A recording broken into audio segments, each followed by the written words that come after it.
लेकिन पेपर से पहले जब 15-20 दिन बचते हैं तो हमें वो गलतियां नहीं करनी चाहिए जो बच्चे करते हैं।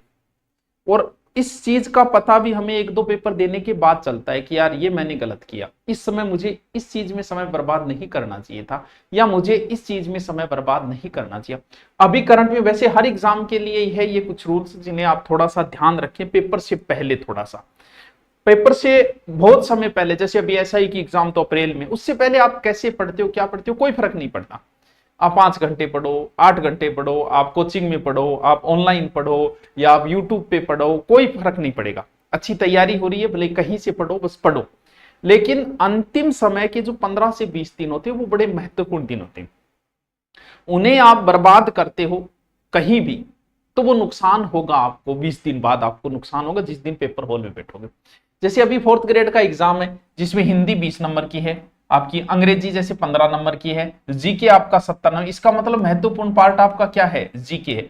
लेकिन कभी ये मत सोच लेना, क्योंकि अब ज्यादा दिन नहीं बचे हैं इसके, ये मत सोच लेना कि बहुत पोस्ट है 50,000 है नाको लाग जाएगा, तो फॉर्म भी 23 लाख भरे गए हैं। शायद रिकॉर्ड तोड़ फॉर्म है ये आज तक के, और हर किसी ने भरे। आप ये सोच रहे हो सब ने भरे, यानी 23 लाख बेरोजगार है राजस्थान में। 23 लाख में से 50,000 तो कंपटीशन तो वहीं आके गिर गया वापस। फिर ये कई पारियों में होगा, बाद में वही आपस में लड़ेंगे, इसका नॉर्मलाइजेशन हो गया, इसका नहीं हुआ, जो भी है। अब हम ये तो आपका पेपर है और मैथ भी है भैया 15 नंबर की, ये भी पढ़नी पड़ेगी। चलो ये तो कोई बात नहीं। अगर आप ऑफलाइन कोचिंग कर रहे हो, अभी 4th ग्रेड का एग्जाम होने वाला है, तो अब बंद कर दे सर हमारा तो कोर्स रह गया, तो वो तो 20 दिन में भी नहीं होने वाला। या फिर आपके कुछ महत्वपूर्ण बच्चे हैं, वो आप निवेदन करो कि सर अब ये करवा दो, हमें घर जाना है या हमें सेल्फ स्टडी करनी है, यानी ऑफलाइन। क्योंकि 15-20 दिन पहले ऑफलाइन कोचिंग, क्योंकि ऑफलाइन कोचिंग आपका बहुत समय बर्बाद करती है, बाद में पता चलता है। एक बार ऑफलाइन कोचिंग जरूरी है, ये कॉन्सेप्ट बच्चे समझ गए। एक जमाना था लोग 3-3 बार कोचिंग करते थे, 4-4 बार, आजकल कोई नहीं करता। आजकल एक बार करता है, फिर वो हिसाब निकालते हैं।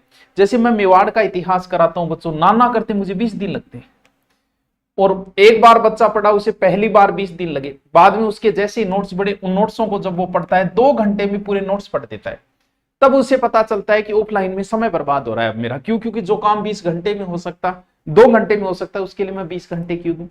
तो अगर आपका सिलेबस बच गया तो कुछ ना कुछ बचा रह ही जाएगा। अब जो महत्वपूर्ण कुछ है तो वो करवा लो जल्दी से, वरना आप छोड़ दो तो फायदों में रहोगे। ठीक है। दूसरा, ऑनलाइन अगर आप कर रहे हो, ऑनलाइन तो आपके पास ही है, छोड़ना कहां है। ऑनलाइन में ये नहीं है कि आप ये सोच रहे हो कि अब चलो मैथ और पढ़ लूं मैं, और अब मैथ शुरू करके मैं पढ़ लूं, ऐसा नहीं हो सकता, क्योंकि दिन ही नहीं बचे।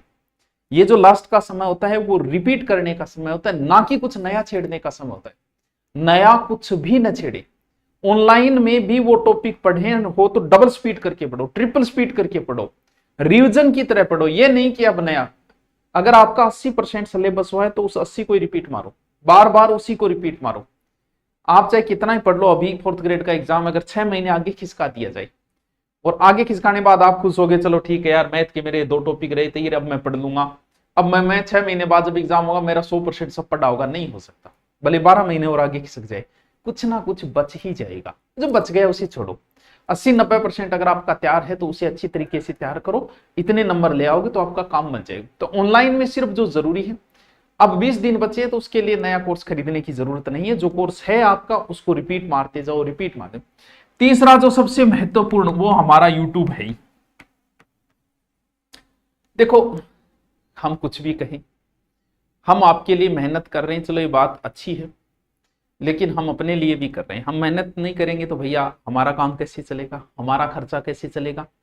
तो हम दोनों की जरूरत है। आप हमसे पढ़ रहे हो, आपको जरूरत है, हम पढ़ा रहे हैं, हमें भी जरूरत है। हम कोई आप पे एहसान नहीं कर रहे कि देखो देखो देखो मैं था ना वो करा रहे हैं, वो करा रहे हैं। अरे क्या एहसान कर रहे हैं, हमारी जरूरत के लिए पढ़ा रहे हैं। हम सर यूट्यूब पे आपको फ्री पढ़ा रहे हैं, हम यूट्यूब पे फ्री पढ़ाएंगे तो ये कहीं ना कहीं हमारी टेस्ट सीरीज है, ऑनलाइन कोर्स है, वो तभी तो बिकेगा जब हम कुछ पढ़ाएंगे। जब यूट्यूब पे कुछ देंगे नहीं तो ना हमारी किताब फ्री कोई नहीं पढ़ा रहा है। सबका अपना स्वार्थ है, मेरा भी अपना स्वार्थ है। अगर मैं यूट्यूब पे फ्री पढ़ाऊंगा तो ही मैं बोलूंगा कि ये मेरी बुक आ गई, आप खरीदने जाओगे। मैं यूट्यूब पे पढ़ाऊंगा तभी बोलूंगा कि ये मेरी टेस्ट सीरीज है, अच्छी टेस्ट सीरीज बनाई, आप खरीदोगे। ये हमारा ऑनलाइन कोर्स है, अब हो सकता है कोई ऑनलाइन कोर्स दे रहा है, कोई बुक बेच रहा है, कोई तीनों ही, हम जैसे तीनों ही में लगे हुए हैं। तो वो डिपेंड करता है कि हम यूट्यूब पे जितनी मेहनत करेंगे उतना ही हमारी ये ग्रोथ आएगी। तो हम ठीक है, हमारे लिए मेहनत कर रहे हैं, आपके लिए भी कर रहे हैं, ताकि हम आपको अच्छा कंटेंट दे सकें। तो दुकान तभी खोली जाती है जब दुकानें बिक्री हो। कुछ धंधे ऐसे हैं जिनकी सुबह सुबह बिक्री होती है, जैसे कचौरी समोसा, तो सुबह सुबह आता है कचौरी समोसा बेचने वाला चला जाता है। कुछ ऐसे होते हैं जो शाम को ज्यादा होती है, जैसे दारू वगैरह है, नॉन वेज है, अंडे वगैरह, उनको शाम को बिकते हैं, तो वो रेडियां शाम को लगती है। तो जब बिकेगा तभी लगाएंगे। अब जैसे एग्जाम नजदीक आती है तो व्यू ज्यादा आते हैं, लाइव ज्यादा आते हैं, तो हमें भी बड़ा चस्का लग जाता है। हमारे क्या है कि हमें थोड़ी आदत है, हमें ये पता होता है कि ये कंटेंट पे व्यू अच्छे आएंगे, इस समय अच्छे आएंगे, इस मैटर पे अच्छे आएंगे, तो हमें भी एक व्यू की बीमारी लग जाती है। कोई गलत नहीं है, हमारा भी अपना स्वार्थ होता है, हम भी सोचते हैं हमारा भी व्यू होता है। तो व्यू की बीमारी के चक्कर में क्या है कि जैसे एग्जाम नजदीक आता है हम अंट संट लेके आना शुरू हो जाते हैं, और इससे नुकसान आपको होना है। अगर आपका पहले से पढ़ा हुआ है और पहले से आप पढ़ रहे हो, क्योंकि यूट्यूब पे लास्ट टाइम में पढ़ा हुआ लगता है से याद रहेगा, नहीं रहना है। और यूट्यूब के ऊपर पढ़ना क्या है, और पढ़ भी क्या रहे हैं, ऑब्जेक्टिव पढ़ रहे हैं। जब बच्चा पहली बार पढ़ाई शुरू करता है ना, तो उसे नोट्स बहुत अच्छे लगते हैं, उसकी नोट्स में रुचि होती है, बुक में नहीं होती। बुक पढ़ने का मन नहीं करता उसे। जब पहली बार आप पढ़ना शुरू करते, बहुत कम रेयर केस बच्चे होते हैं जिनकी सीधी बुक में रुचि होती है, नोट्स नहीं पढ़ते हो। शुरुआत में नोट्स में रुचि बनती है। कुछ बच्चों की नोट्स में नहीं बनती, वो क्या करते हैं कि ऑब्जेक्टिव ऑब्जेक्टिव पढ़ते हैं। ऑब्जेक्टिव जब आप पढ़ते हो ना, तब लगता है कि यार मेरे सो क्यों याद हो रहे। आप जो शॉर्ट्स रील देखते हो ना, शॉर्ट्स रील और ऑब्जेक्टिव में कोई अंतर नहीं, बड़े अच्छे लगते हैं भाई साहब। जैसे आप यूट्यूब पे या इंस्टा पे शॉर्ट्स देख रहे हो और मजा आ रहा है, देखते जा रहे हैं देखते जा रहे हैं, और 1 घंटा हो गया, और 1 घंटे में 30 सेकंड के हिसाब से आपने लगभग 50 रील तो देख ली होगी। वैसे ज्यादा होती है लेकिन 50 तो देख ही ली। और अब मोबाइल को रखो, याद करो कितनी अच्छी लग रही थी रील, कितना मजा आ रहा था। अब याद करो 50 में से कितनी रील याद रही, और सत्य बात है आपको एक भी याद नहीं रहेगी।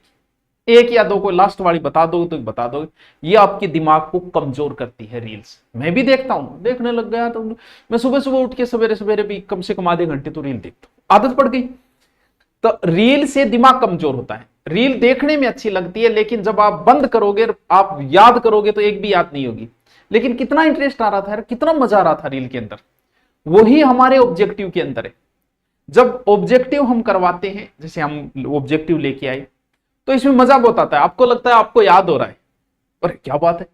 लेकिन ऑब्जेक्टिव के 1 घंटे क्लास बाद याद करना, कितने ऑब्जेक्टिव याद रहे। एग्जाम के समय भी वही याद रहेंगे जिनका आपने डिटेल पढ़ा था। जैसे मैं अभी 1 घंटे की ऑब्जेक्टिव क्लास लगाऊं,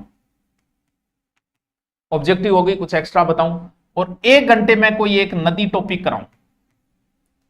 आपने ऑब्जेक्टिव देखी, आपको देखने में बड़ा मजा आया, आपको लगा वाह गुरुजी मेरे से याद हो रहा है, याद को नहीं रहा, वो लग रहा है तेरे सोर्स की तरह। अगर नदी को मैं 1 घंटे पढ़ाऊं, फिर आप अपने मोबाइल को उल्टा करो और याद करो कि नदी के सर ने क्या बताया। आप 4-5 बातें बता दोगे कि सर ने एक ये बताया था, ये नदी। जैसे शॉर्ट्स में नहीं बता पाते, वैसे ऑब्जेक्टिव में नहीं बता पाते। वैसे ही सेपरेट टॉपिक, जैसे आपने आधे घंटे तारक मेहता का उल्टा चश्मा देखा, आधे घंटे बाद महाराणा प्रताप का नाटक देखा, और आधे घंटे कोई और देखा, तो मोबाइल को उल्टा रखने के बाद आप बता दोगे मैंने ये 3 नाटक देखे थे।